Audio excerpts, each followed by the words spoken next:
I would say you're coming at this from a place of there is nothing. And what has happened to me is I think I have accepted there is something.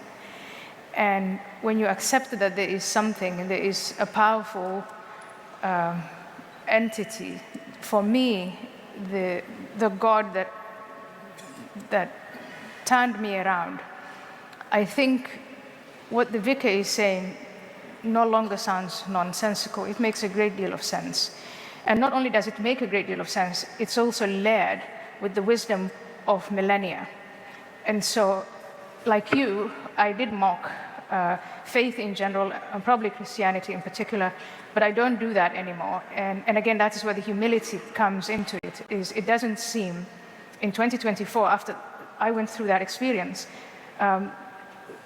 it doesn't seem nonsensical to me, and it doesn't, I don't mock it. I think I've come down to my knees to say, perhaps those people who've always had faith have something that we who lost faith don't have.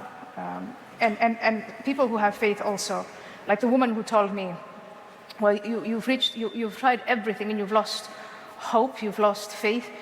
Try it, pray. I think just in that one word, there is so much wisdom and that it's, I am stuttering and I'm staggering to say, I'm just trying to say, no, it's not stupid. Okay. It's in fact, it's clever and it's wise. So you believe in some kind of higher power, which is comforting you, and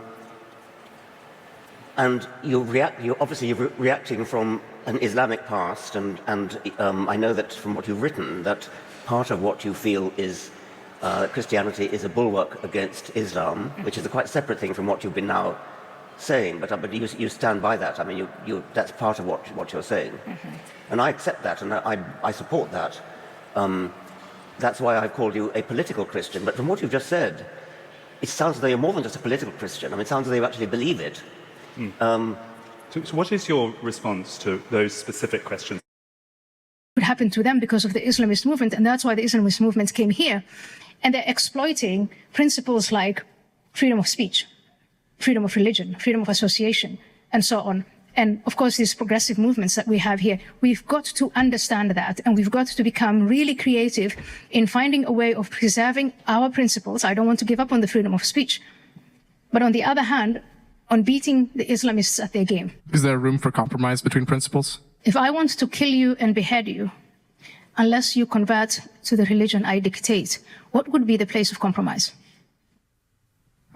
Well, I would not mind converting, as I myself am an agnostic, so have no faith. Have no established faith. That must be the dumbest response I've ever heard on YouTube history. What in the world was I just watching? Because I'm an agnostic, I would not mind converting. You know what it means? You know what it entails? I don't think a person like you would do well in Islam. Ya young Habibi. People are delusional. Delusional. This young kid from Austin, I don't mind converting to Islam. I'm an agnostic. I don't mind. What kind of a f***ed up generation do we live in? However, I understand that some people would not share that vision. So let's play with this thought for a while. There's a time and a place for everything. And for some of the people, say in places like Africa, we don't talk about this, but Islamists are active in Africa and violently so.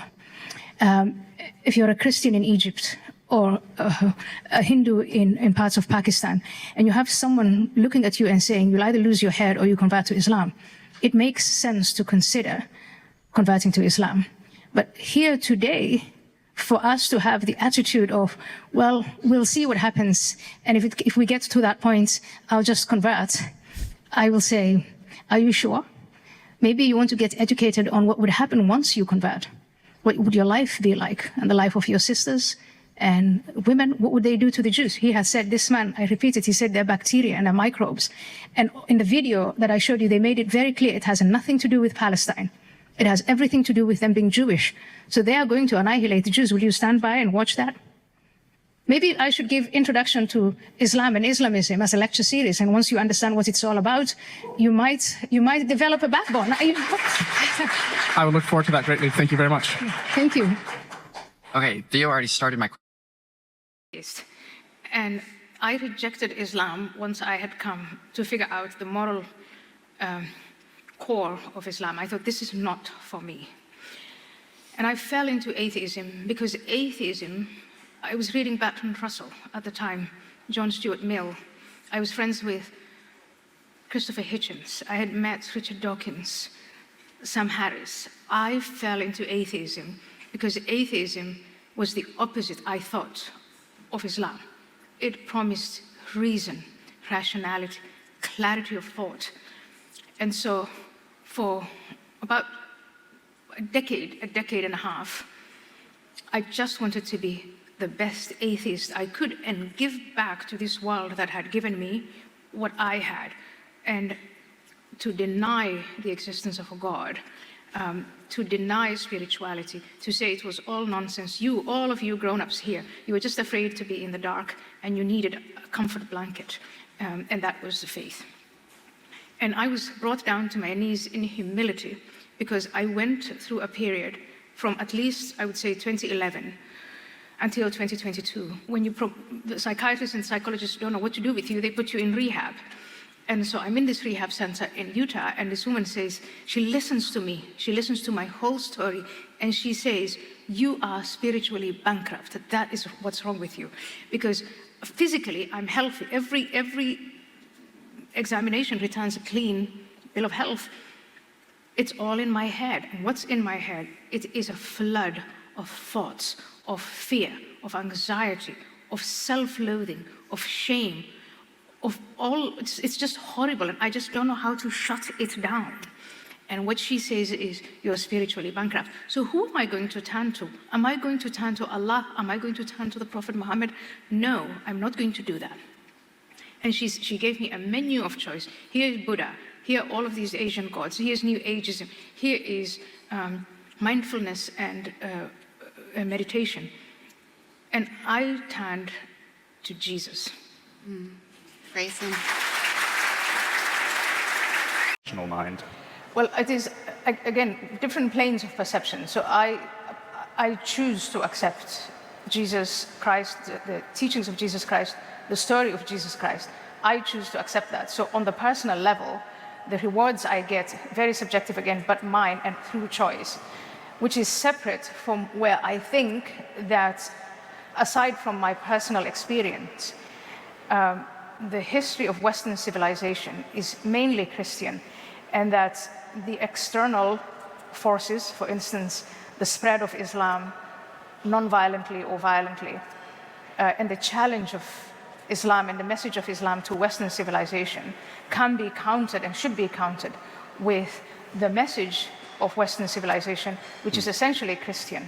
And in that sense, I think there are more people who agree with me, but that is on the societal level. And then on the civilizational level, I think that every moral, you've used yourself, Richard, the phrase lately that there is moral Christianity and there is cultural Christianity. And when moral and cultural Christianity collides with moral and cultural Islam, or moral and cultural Confucianism, or cultural authoritarianism, I think then perhaps we're on the same page about that might be a way of countering it. Yes. But on the personal level, yes, I choose to believe in God. And I think there we might say, let's agree to disagree.